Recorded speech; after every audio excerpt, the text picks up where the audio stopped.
I'm going to take you guys through a profile of what an individual like myself would be paying, or the expenses I'd be incurring living in Toronto, starting from rent all the way through transportation, food and groceries, entertainment.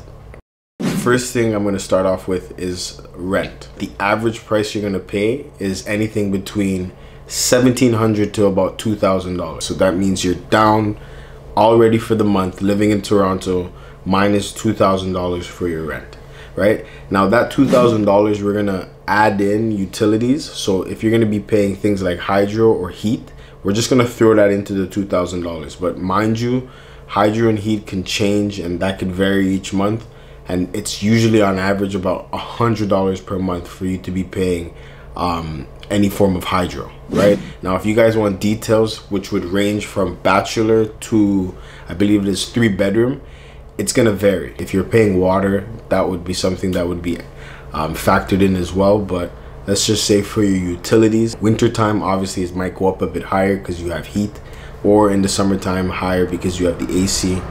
But hydro would be included into that rent cost of $2,000. Right, next thing on the list, if you're going to be paying for this luxury $2,000 apartment, you're more likely gonna have to go to work. And if you're going to work, you're gonna have to commute to this job that you're going to be using to pay for this luxury apartment, right? So you can either be walking to work, lucky you, biking, even more lucky if you're gonna be biking. Wintertime, not so much, but if you're commuting through TTC, then still you are very lucky, because you're only going to be paying $143 on average if you're going to be using a TTC Metro Pass. Now, if you're going to be doing the rideshare thing, we all know there's things like Uber out there and there's things like Lyft. If you're going to be doing that monthly, let's factor in that you take an Uber or a Lyft 4 times per month. $120 added to $243. That's $263 for a TTC Metro Pass and 4 rideshares either through Uber or Lyft. If you are going to be traveling on the GO train, that's going to be costing you a lot more than the TTC. They have a breakdown where if you ride a certain amount of rides per month, then after 40 trips, you'll get the rest of your trips for free. Now, I've already done the breakdown, and to do 40 trips in a month, you would have to be riding every day to work and some. Right, so it's very rare that you have somebody who's on the GO Transit who's going to be riding on the weekends, because if it's so expensive to get to work during the week, they're more likely going to stay away from getting on the GO Transit on Saturday and Sunday. So let's call it even right now. If you're looking at no GO Transit fees, you're $2,243. With GO Transit fees, you're looking at about $2,600. Factor in $400 for the GO Transit fee. For all you luxury car drivers out there, if you like vehicles, now, by statistic, Ontario and Toronto specifically, we pay the highest insurance rates. I think it is the highest insurance rates in Canada, right? I don't know about the world, but our insurance rates are pretty high. Now, lucky me, my insurance is about $81 per month, which is perfect. I'm gonna smile when I say that, because I came a long way, guys. Trust me. 380 bucks is what I started at. It wasn't fun. But so insurance, and if you know insurance, they never want to pay out, and they never want to do more than they have to. So they're gonna charge you a lot, and they're probably not gonna end up giving you the value of your vehicle. Right? We're here to talk about what you're gonna be spending if you're going to be financing a vehicle in Toronto. And the most commonly financed vehicle last year was a Honda Civic. Now you're looking at about $160 to $180 every 2 weeks for your car finance, and that's if you have a good rate. $180 for the insurance. We're gonna be nice. I was paying $220 for a 2018 car. We're gonna say $180 for a brand new Honda Civic. Right? So you're looking at $540 per month for car finance and a car insurance. $150 per month for gas. I think that's being fair. $40, about $40 a week. Whatever you can do with $37 a week in gas on a Honda Civic, if that can take you to work and back for the whole week, then that's amazing. If not, then I don't know what to tell you.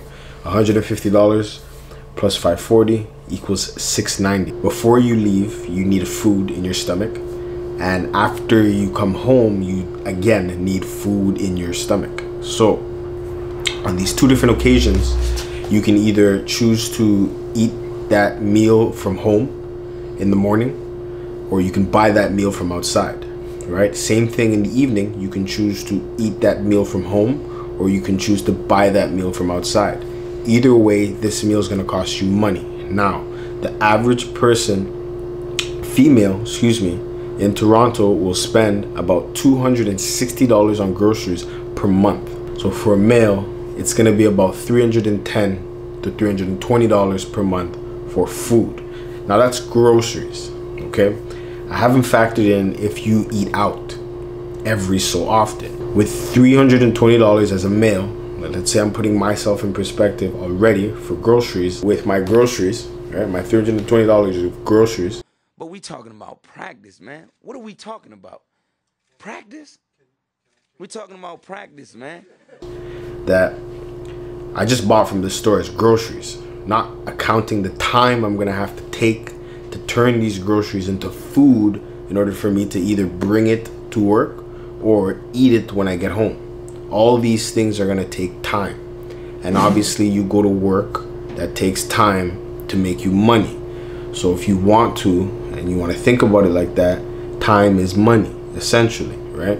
So if it takes you 1 hour to make your meal in the morning and 1 hour to make your meal in the evening, and you go to work for $25 an hour, then that took you $50 worth of time to make your meals, right? On top of buying your meals for $360. If you want to look at it like that, you don't have to equate your time to money. That's what essentially we're doing here. We're trying to move you away from equating your time to money and have your money be money and have your time be your time. But that's for a totally different story. Sometimes you don't have the time to prepare and you end up buying food. On average, a meal in Toronto is going to cost you for a drink and a full round trip. Basically, when it comes to food, a drink, I guess a side and a main, you're looking at about 14 bucks, right? So call it 20 bucks after you break the whole, you're gonna break it 20 bucks for a meal. If you do that 2 times a week, that's $40. Okay, if you do that for the rest of the month, 2 times a week, then you're looking at 160 bucks for the month of eating out, right? Add that to your grocery list. You're looking at, as a male, I'm looking at 480 bucks. I ate out 8 times for the month, and I bought my groceries and I made food 7 days for the week. Think about that.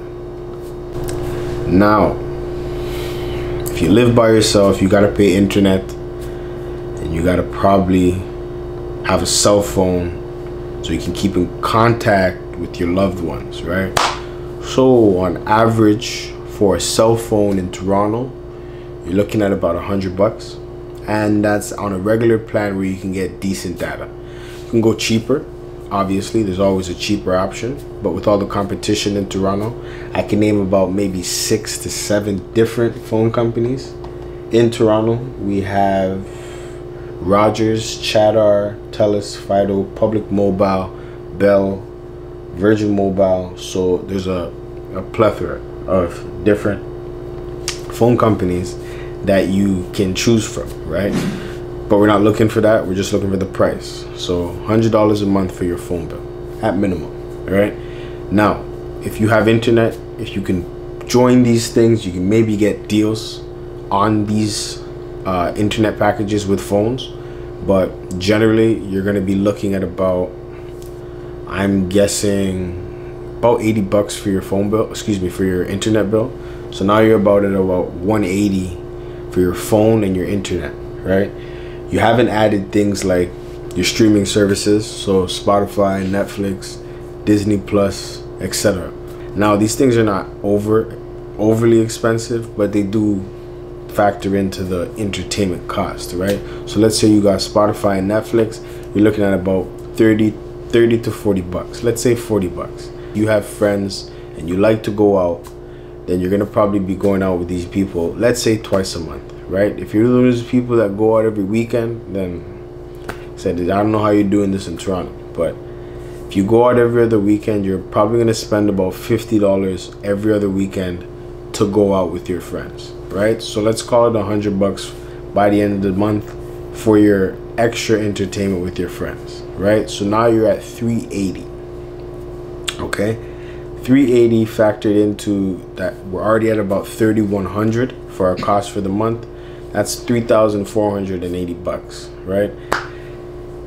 Now, a lot of this math I've been rounding. Now, people still got to go to the dentist for some people still got to pay for their glasses if they don't have it covered. Some people still got to pay for maybe their prescription if they don't have it covered, right? Maybe you got to pay for things like hair care, clothes, trying to buy maybe infant clothes, infant food. You still need to do your laundry for that 44-hour work week, right? You still need to wash your dishes for that 44-hour work week, right? You still need to prepare your food for that 44-hour work week, right? So understand, like I said, the approach that I'm coming with these next round of videos you guys are going to be blessed with is a very, very structured approach to life that will then turn over into your Forex structure, and then you'll see success there as well, right? Because you need to structure your life first before you attempt to find structure there. A lot of the people trading at desks, they're like robots. They do it as a job. You took on the hardest task when you decided to say that you were going to do it from your home. It takes discipline, it takes time, and it takes structure. But the structure has to come here first before you try to apply it somewhere else. Thank you guys for listening to my video again. Sorry it took me so long to come back. I really hope you appreciate this first video back, and I will see you in the next one.